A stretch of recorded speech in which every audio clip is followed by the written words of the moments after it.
الحمد لله رب العالمين الصلاة والسلام على خاتم النبيين وعلى آله وصحبه أجمعين أما بعد فأعوذ بالله من الشيطان الرجيم بسم الله الرحمن الرحيم قال الله تعالى في سورة إبراهيم وجعلوا لله أندادا ليضلوا عن سبيله قل تمتعوا فإن مصيركم إلى النار۔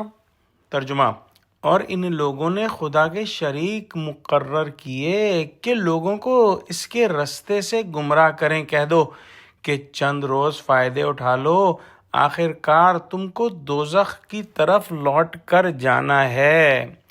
یعنی اللہ سبحانہ و تعالی کے ساتھ شرک کر کے سب سے بڑا ظلم ان لوگوں نے کیا۔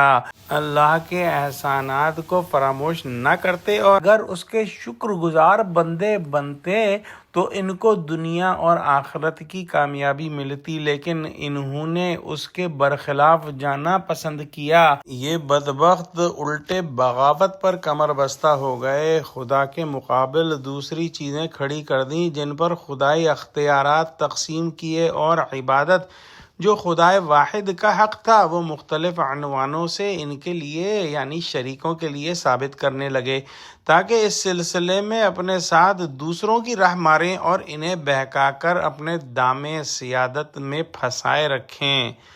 لہٰذا ان لوگوں کو چاہیے کہ زیادہ خوشیاں نہ منائیں، بے وقوفوں کو جال میں پھنسا کر چند روزہ جو خوشی ان کو مل رہی ہے، جو مزے مل رہے ہیں وہ لے لیں، دنیا کے مزے اڑا لو، مگر تابکہ آخر دوزخ کی آگ میں ہمیشہ ہمیش رہنا ہے، کیونکہ اس مزے اڑانے کا یہی نتیجہ ہوگا۔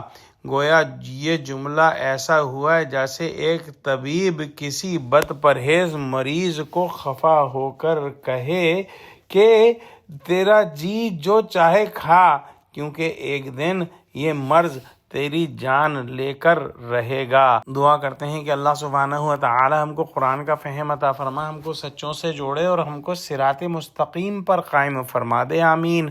وآخر دعوانا الحمد للہ رب العالمین، والسلام علیکم ورحمۃ اللہ وبرکاتہ۔